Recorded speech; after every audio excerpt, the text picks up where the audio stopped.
Hello everyone and welcome back to part 2 now of our Q400 series. We've just not seen part 1. We've covered in the first episode our procedures, getting it from cold and dark into a state ready to begin our checks and then go for a push. If you haven't seen that already, you can find that now. Click the link on the screen to return to part 1. Otherwise, welcome back and let's carry on. What we need to do now is look at some checks. Now, the first checks that we will do, they're called the flight deck safety checks. Your checklist name may differ, but let's do the ones that we have to hand. As I say, our checklist is from an alternate source. So, Mr. Cami, please may I have the flight deck safety checks? Okay, flight deck safety checklist. Documentation has all been checked, it's on board. Safety equipment has all been tested and checked. Landing gear and pins been checked and the pins are removed. Alternate gear door and inhibit switch. So I'm just going to look at that quickly. For anyone who didn't know, there's a little door in the floor just to the left of my seat. I'm going to pop that open and turn on the little switch there, and as you can see, the 3 green lights indicate that the gear is down and locked, and we can match that up with the 3 green lights we've got on the instrument panel. Pop that back off again. The switch is in the off position as well, and that would basically actuate our nose gear down if we had to make an emergency gear extension. Pop that closed and get back into my seats. So the alternate gear door and the inhibit switch have both been checked and closed to the normal position. Circuit breakers. I didn't see this from my perspective, but did you check the switch above your head as well? That was the inhibit switch overhead. Inhibit switch is immediately over my head there. Circuit breakers. Okay, so we're going to check our own respective sides. So I am looking to make sure it all looks okay on the left, and it's checked on the left. And we are checked on the right. Next item on there is batteries. So we've already checked the batteries. The voltages are looking good. We've still got a charge on that, so that's all fine. Main bus tie is on the overhead panel, and we've already checked that. That's to the tie position. Fire detection and smoke is all tested. External power, or APU, but we've got external power this time, as previously mentioned, is on. Battery temperatures have been checked. They're all fine. The bleeds are in the off position. The APU bleed is not required. Bus voltage has been checked. The recirc fans are on. Pressure and packs. Okay, so I'm just going to confirm that the motions that have been completed on the overhead panel are correct with respect to the most important bit, and we can still breathe at altitude. So, all the gauges look good, set for Amsterdam, packs are on, all set and checked. Okay, avionics have all been checked by myself as part of the flow that I've just done, and system tests have all been performed, so that is the flight deck safety checklist complete. Fantastic. Well, what we'll do now, we are nearly ready for our before starts, but there is one last item to cover, and that would be a brief. Now, these can take a lot of different forms, and you've got plenty of briefs for different phases of flight also. But what we need to cover really is any major threats. That can be any unusual scenarios just on this particular day with the aircraft or weather, or you name it. Anything that could be abnormal, unusual, different from the day before, that sort of thing. So it helps to be a bit engaging with this, so I'll just ask very briefly. I'm not going to try and labour this too much. You can all have your own style to this. I tend to start with the threats. So Cami, can you just tell me, are there any threats that you can think of? Yeah, just a couple really. There's a bit of high ground, or rather an antenna just to the left of the climb out. We've got stop altitudes to worry about, so 6,000 feet, which is also our transition altitude, so slightly awkward dealing with that one.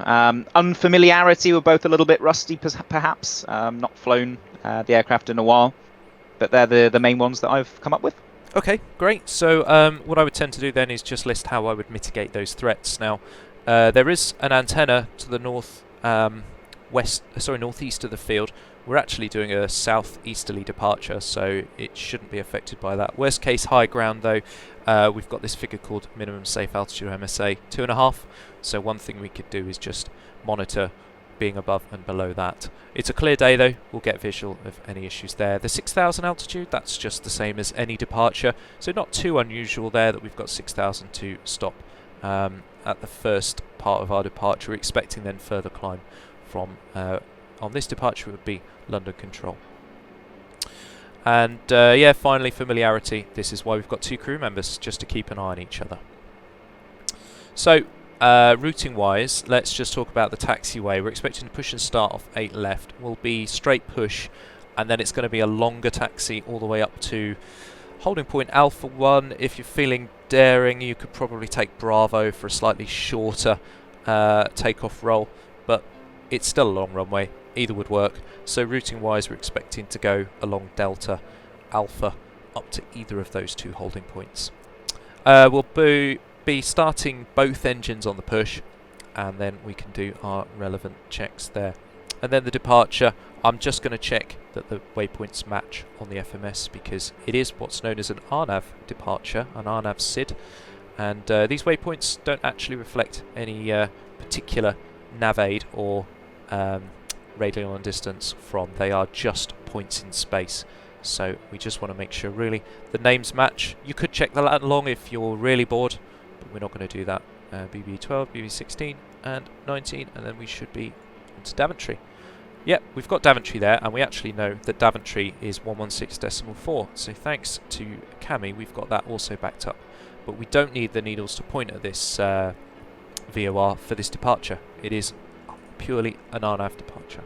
I think that covers the brief then. We know what we're doing. We're going to be climbing up to 6,000. That's covered. So, Lovely. we can now do the before starts, if you wouldn't mind, Cami. Certainly, yeah. Okay, before start checklist. External power or APU? We're going to stay on the external power for now, but just before we get push, we'll switch over to the APU. Emergency lights? Okay, they are armed. Fuel transfer and quantity? So I'm just going to switch to the fuel page so I can see here the transfer is off. You can see that from the switch in the middle.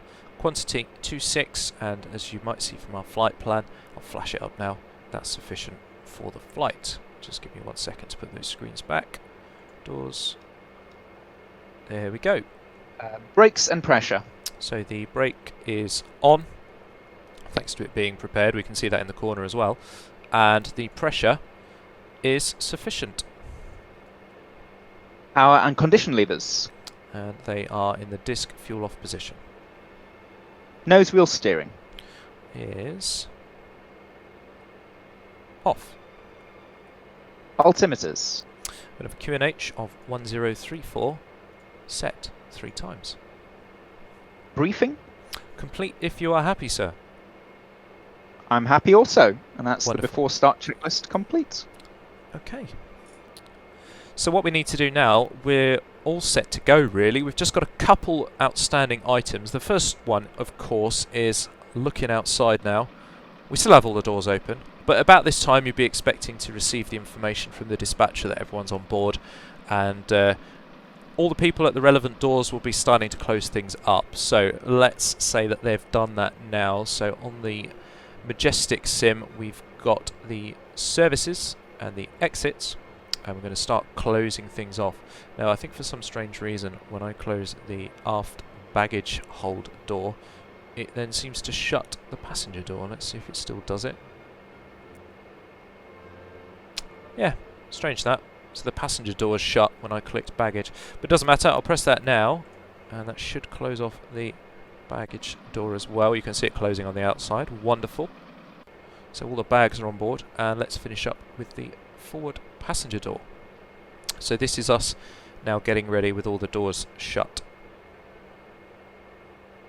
Perfect. They're shut, and obviously, as we mentioned before, it's important that we use the APU so that we can start the engines in the push.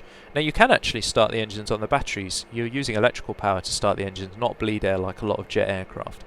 But recommended that you don't. There is a lot of heavy load on the batteries if you do. So let's get the APU going.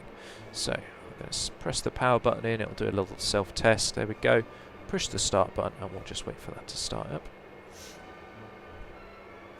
Pretty sure you can hear it on the outside. There we go. Just like being there. It's as deafening as the real thing. Yep. And of course with the APU going as well, you've got the chance to actually put some air conditioned air in the cabin and in the flight deck if it was getting hot or cold. But we don't care about that, it's 20 degrees. So gen's available. Clicking that on, it won't be online until we lose the external power. External power's off, gen's online, and you can see the DC external power annunciation has disappeared off the MFD also. So we can now ask them very nicely to cancel our GPU on the FMS. So cancel that, that should disappear off.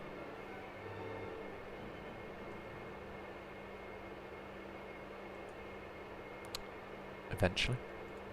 Well, I'm sure that'll just pop into... There we go, it's popped out of existence. Perfect. Very immersive. Now, I may not have mentioned this before, but it's actually quite often down to the captain to call for the checks. And in fact, in flight, it's pilot flying that may call for the checklist as well. But on this occasion, I'll be calling for them. So, Mr. Cami, first of all, can we get our clearance for the push and start, and then we'll do our checklist. Certainly, yeah. Jersey 1 Lima Victor, request push and start. Jersey 1 Lima Victor, clear push and start, stand 8 left, straight push. Clear to push and start, stand 8 left, it's a straight pushback. Jersey 1 Lima Victor. And then can we have the starting checks, please? Certainly. Starting checklist. EFB airplane mode. Is on my side. That's just turning everything into the airplane mode so it doesn't interfere, apparently. Yep, my side as well. Trims. So we have, we've got elevator, aileron and rudder trim all set for departure. Door and fueling lights. So we've already seen I've shut the doors and the lights are out on that MFD, and we've also got a fueling and fuselage door caution and warning would be on here as well. They're all out, and as a prompt I can also now switch to navigation on my side, so we get rid of that page. They're all out. Passenger signs. Passenger signs are on. Escape hatch. Escape hatch is closed. Cabin reports. We've had a wonderful cabin report from Karen. Flight deck door. And it looks locked to me. Okay, next item is me. It's the transponder. So we've got our squawk code 3430 set there. So we're going to press and hold the line select key there to turn it to on out. And then pop back over here. So that is on out. Anti-collision lights. That is now to go to the red position. That is on. APU bleed. We are off. Batteries and bus faults. So the batteries are all on. You should have about 26 volts for start. It's sort of around that figure, so they are on and a min of 26. And that is the starting checklist completes. Fantastic. So we're going to get our pushback now. So I'm going to do it using the menu on the FMS provided by Majestic. There are two other ways you could do it, I suppose, if you've got an add-on like GSX, like we have, or just the normal flight sim way, but we're going to use this one. So everything's ready to go, so we'll select straight push, see what happens next. Pushback scenario initiated. Ground, we are ready for pushback. We are ready now, please release parking brake. I've got a button on my joystick for that, so I'm going to press the park brake. There we go. Parking brakes released. Pushing back now, you're clear to start the engine number 2. I'm guessing this tug in front of us is just going to sit there stationary. Yep, that's not doing anything. Okay, hopefully clear us to start. Going to start engine 2 and 1 in the push. There's 2. Looking for an NH there, which we have. Push the number 2 up to fuel. Start select. Start feather. You can see fuel's going in, ITT's coming up, oil pressure's rising, and the prop RPM is increasing. Does it look like that on the outside? Oh, it does. Okay, that click was the start select up here centering. Ladies and gentlemen, on behalf of our airline, Oh, here's Karen. welcome you on board of our Dash 8 Right, that's Aaron's good in a start. wage. Now we'll start engine 1 once that select light's out. Yep, that's good. So engine 1, select, and we'll press that. We would kindly ask you to contact us first. That's coming up. For takeoff and landing, There we go. these devices must be switched off, and the cellular Just a little phones glitch may there when I not be move my used joystick. during the entire flight. We wish you Engine a 1's doing pleasant what it's stay supposed on to. board. When it's stable, you can see it looks 246 is the way I remember it. So 246 there, and we should get the same on this side. Going to need to stop the push shortly.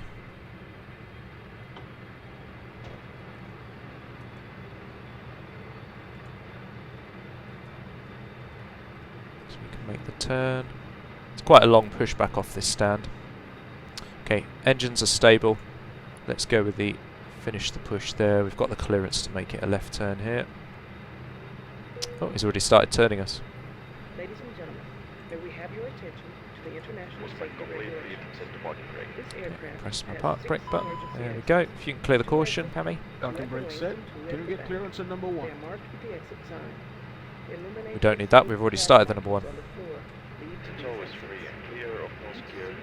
A bit slow, isn't he, this chap? Number 1. Yeah, To fasten the seat that might have made Fat Terry jump actually that we did that. tighten it Yeah. by pulling the loose end. Okay, To unfasten the so seatbelt, while they're doing their thing, I'm going to push the condition levers up now. life vest is They go located all the way up on to the 1020 now. plastic bag. We'll wait for the When RPM to get up instructed to do so, take a operating. hold of the bag and take the life vest out. Pull the life vest over your head. Fasten the life vest by connecting the hooks to the ring. Pull the struts until the life vest is properly adjusted. When leaving the aircraft, It should stabilise about 660. tighten the life vest with the plane. Red tubes are located on both sides for blowing the additional air into the life vest. There There we go. we go. Lose the APU. Okay, and while the captain's doing that, I'm going to pop on the standby hydraulic pressure. Thank you for your attention. If you can set departure flap. Oh, he's already done that. Flap 5. Okay. And let's do the after start checks, please. Okay, so after start checklist: external power or APU, Both off. radar, Is stood by. the de-icing pressure is reading now. Ice protection test and set. Okay, let's just rattle off a quick check then. First flight of the day, if you're about to go into icing conditions, you want to make sure that the system works.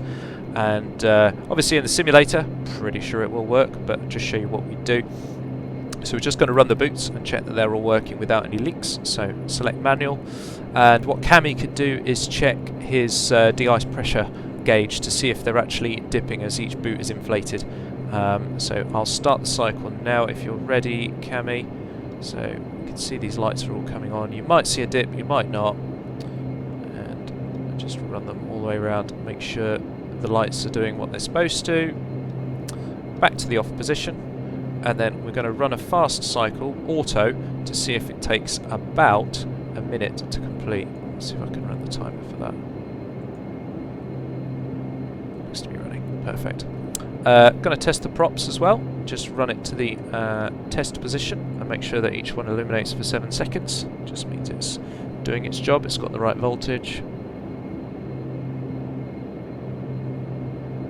Looks like 7 seconds to me. Back to the off and open those, and while they're doing that I'll just check that the ref switch actually puts on the little annunciation on the engine display, which it does. Back to the off position. The heaters might not come on, they're electric heaters, because the temperature could be too high and it is quite warm today, so they might just open the doors.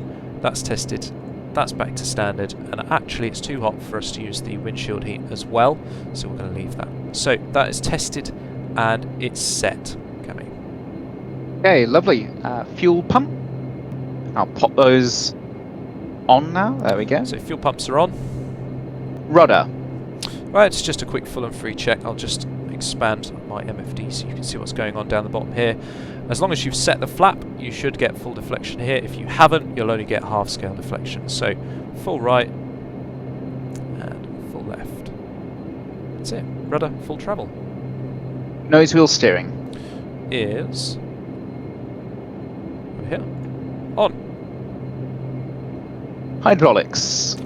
Just pausing it there. We've had over a minute. The boots should be on a another dwell time, which they are, so we know the timer unit's working. And I'll just stop the stopwatch there. So that the boots are now off. Sorry, please carry on. So hydraulics, you say? That'll be your Yep. part first.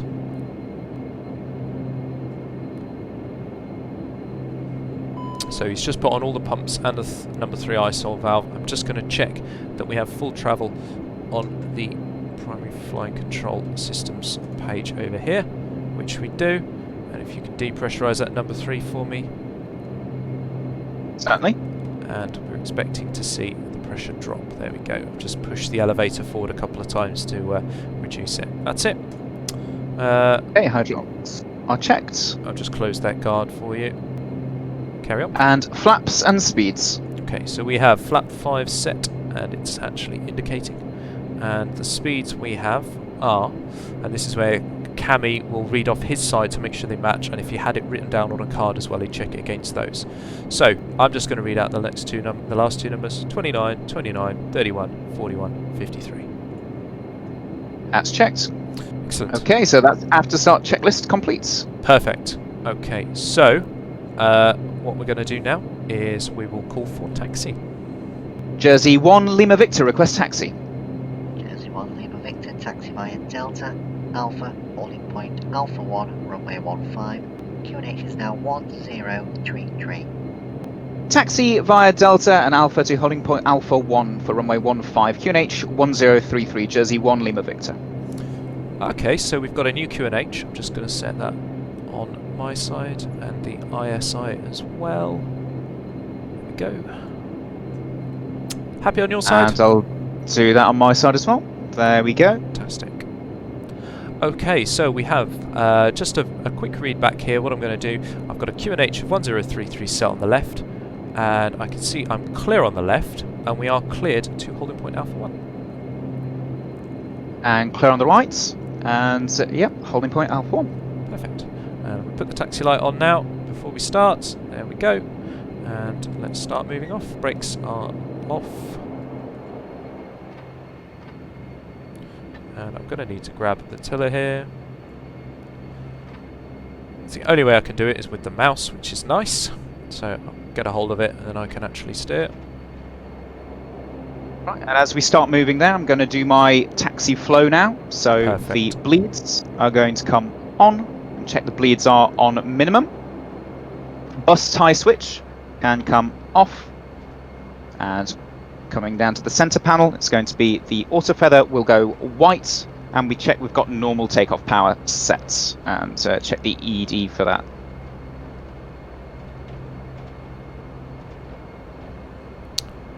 Cami, just checking, have you got both bleeds on your screen? I can only see one. Yep, both bleeds are on my screen. Which one isn't showing on yours? The left. Oh, it's come on now. There we go. Interesting there. It must have just Cycled desynced it for for a you. second. Okay, yeah, let's do the taxi checks, please. Okay, taxi checklist. The bleeds I've just checked and set as required. Electrical panel. Okay, I'm going to have to do 4 things at once here. I'll just look up. So main bus tie is off. That's checked. Okay. Takeoff warning test. I can do that here while I'm trying to taxi. Tested. Shouldn't hear a tone there, which we didn't. Auto feather. I can see it is select white on the ED. Power for takeoff. We're using NTOP. We don't have any performance data for any reduced takeoff power, so it's just normal takeoff power, guys. Okay. Flight instruments, that's me. So quick check across to make sure everything's reading as it should for departure. And that's all looking good. And if you'd like to hand the controls over to me, I'll do a quick flying controls check if you would, please, Captain. Sure thing. Go ahead. Okay, I'm going to take the gust lock off. I'm going to push the yoke forward to mind the captain's hand on the tiller. I'm going to check full left and indicating the spoilers on the captain's MFD. And full right. We could also poke our head round and have a look out the window for the ailerons as well. But we should be okay with those. And then back to neutral. That's flying controls checked. Your damper can come on. Lovely.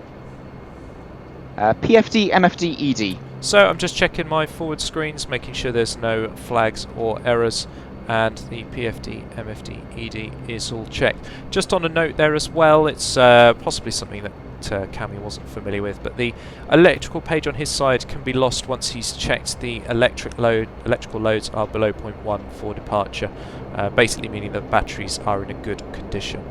Perfect. So that's PFD, MFD, ED all checked. Okay, clearances. So it's just a brief overview here, guys. We are cleared to Alpha 1, which we're doing now. We're taxiing down there. I've got the HSI cell to my side. We are both set to magenta. The heading's good for the runway and the wind. We're stopping at 6,000 feet. We are cleared on the Daventry 2 Yankee, so you should just reference this to your SID that's programmed. Daventry 2 Yankee, that is confirmed. And one last check I like to do as well is that we are squawking, which we are.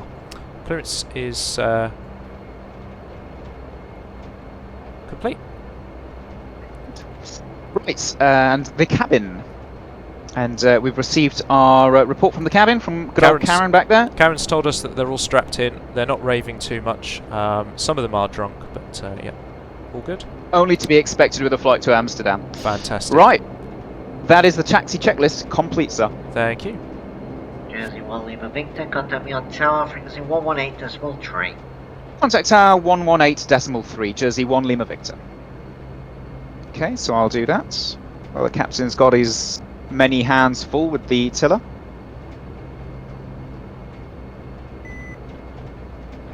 Incidentally, you don't actually get the beep on the real aircraft when you change frequencies. I don't know if any of you guys heard that as he swapped over there.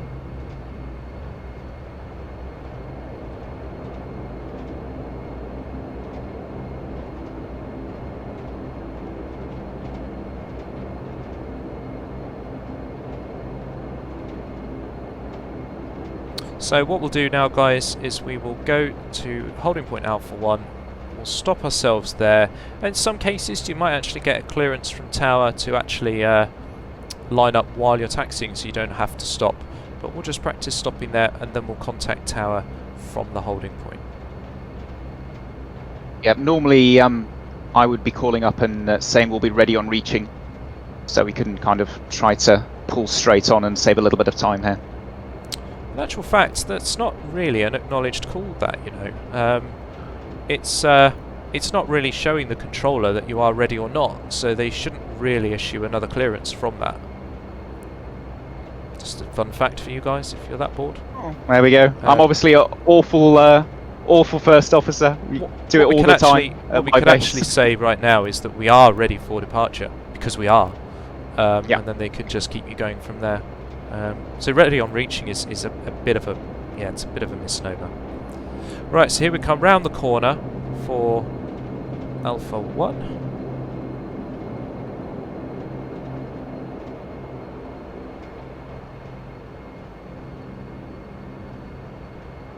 Just keeping the taxiway line just sort of to the right of my right thigh. It's sort of towards the centre of the aircraft, and that's a good aiming point. Obviously, when you come round a corner, you want to try and widen it out. The nose is just sort of underneath and slightly behind you at this point, so somewhere about there should put you on the centre line.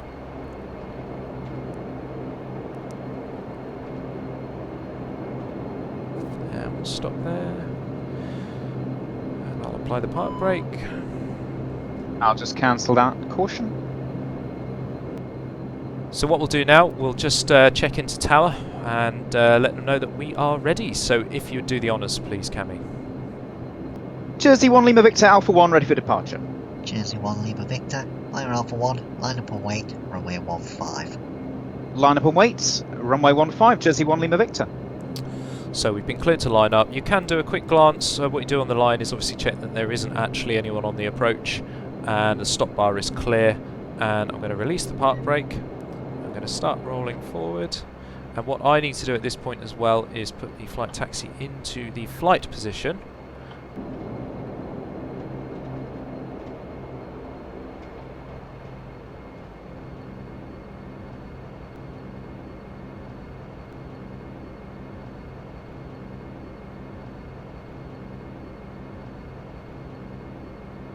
And ask my capable assistant for the lineup checks, please. Okay, the lineup checklist. Anti-collisions go to white. Landing lights can come on. Pitot static 1 and 2 and the standby can come on, as well as the windshield to norm. Bleeds are on and min. And CWP. Okay, I can confirm the CWP is all clear. And FMA. So at the top of the PFD, just checking our FMA is set to the right things. I've got go around, heading and outsell. That's the lineup checklist complete. I've put the park brake on, even though that's sort of naughty. Not supposed to do that on the runway, are we? No, just in case we have a brake binding issue or brake failure which binds the brakes on.